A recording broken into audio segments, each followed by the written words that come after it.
All right, so I understand all of this as it relates to the penalty. However, Pastor, as the friend in the student forum so rightly said, she doesn't see the need to write up two papers. For example, students feel, especially for those who are doing overloads, that extra work like that will be unfair to them. So having to go through their own courses, some people doing 19 credits and stuff like that, having to do that and research papers and assignments all the time to be added on by chapel, more assignments added on by chapel, to them it just doesn't seem fair. So if I, as a student who I'm doing 19 credits, decide to just, you know what, I'm not going to go to chapel, I miss free chapels for whatever reason, but then I don't feel that I need to do this two paper assignment, what is going to happen to that student? Is there a penalty for the penalty? Okay, so if you miss free chapels because you have an overload, you are not going to be penalized at all because you are still 20%. If you miss more than 3 chapels for the semester, where we have about 15, then you're going to be required to write that paper. Right. And you have a choice whether to come to chapel and sit down and be edified by its offerings, or to decide to do the research and find out and do an assignment. It's all in your hands. Right, but what if you decide to not do any? Okay, so the school, as I guess Pastor LaFleur will clarify, there is a citizenship, there's a citizenship complement of attending USC. We have rules and regulations at this school, and if you follow the rules and regulations, it is designed to help you develop holistically. Okay. And so if you don't decide to abide by these rules, there are penalties. And so you decide whether you have a good citizenship grade or not. In the near future, by the end of USC, when some of you are going to graduate, then there will be that element whether you just excelled academically, or are you a good citizen. What are employers expected to get out from you when you leave USC and you're applying for a job? When they look at your transcript, they would see whether or not you are actually somebody who's a law-abiding, cooperative, compliant, somebody that works with the system, or are you somebody who rebels and tries to cut corners and look for an easy way out? Everywhere you go in the world, there are rules. At the schools that you came from, there were rules that you had to attend your assembly. You had to be at school from a certain time to a certain time. At our school, you need to attend classes. There is a quota of classes you attend for every course you are doing, and you are graded on that. All right, on the issue, part of that, we believe that chapel is as important as class. This is where the university passes on very important information. This is how you become a part of university life. So it is integral to your status as a USHAN.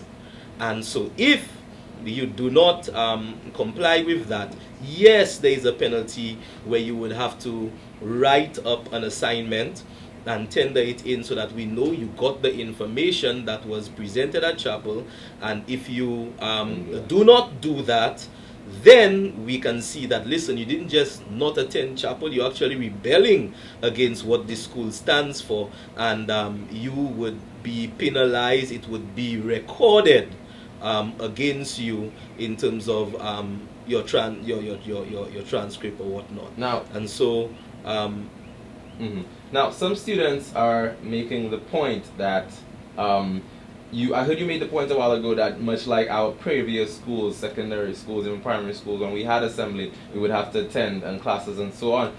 One guy in the forum made the point that this is not a secondary school. He's not in secondary school anymore. He's a university student, right? And that point he's making the fact that we're not supposed to be forced to do anything as adults.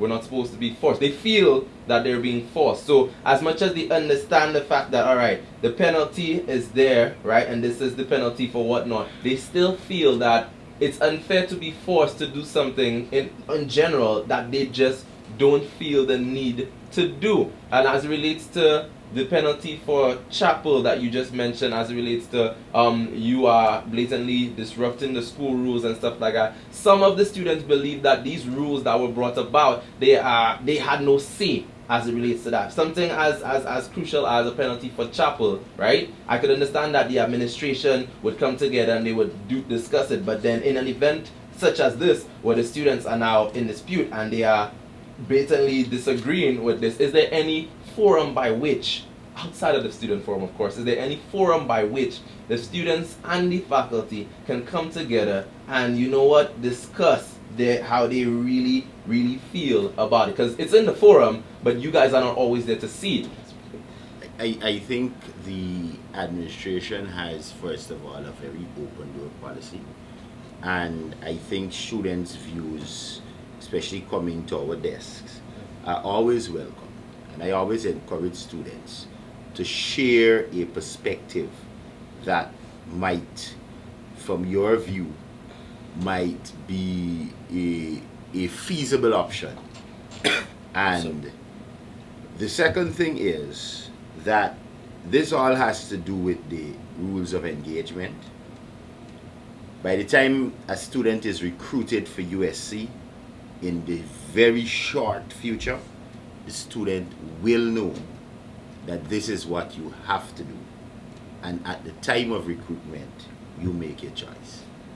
In response to that statement right there, Pastor LaFleur, there was also another statement on the forum that said that when it comes to recruitment, these issues as it relates to penalty for chapel services are not expressed in that way. So it's like this: USC, we recruit people and maybe we let them know about, okay, there's mandatory chapel sessions or there's chapel sessions that is expected of them for them to attend, but then they leave out the part that says if you don't attend it, this is gonna happen, and so on, so on, so on. So they feel that they're being baited into the school, right, without having full knowledge exactly what they're getting into.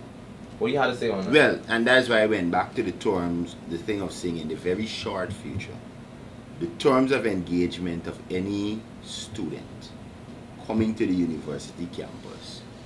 You would understand what we are engaging you to do, and should you think that it is forceful or extremely onerous, that is a decision you will have to make. And you are coming to the university fully knowing what is expected of you. I would suggest that there are many gray areas at the moment, but in the very short future, you will come to the University of the Southern Caribbean knowing what is expected of you. So it's fair to say that as it relates to what the student said, that it is true that certain things, certain gray areas as relates to school policies, school rules, and, well, in this case, chapel, are not openly expressed during the recruitment process. That is true. It is fair to say that that's what happens. What prevails on campus very much speaks to that. Okay. Very much speaks to that. Okay. Hey guys, thanks so much for watching. Be sure to check out the other videos on this discussion where Pastor and Pastor go more in depth with some of the questions that were posted on the forum. Also, want to just big up one right here. Inspiration, guys, coming out November 27. Be sure to get your tickets now. They're still on sale. Also, guys, be sure to check out Jason's benefit concert, The Battle Is Not Yours, in November 20th, happening at the New Building Auditorium. It's going to be a night of praise and worship. I don't know what else the flyer says, so just the flyer is just going to be somewhere on the screen right here.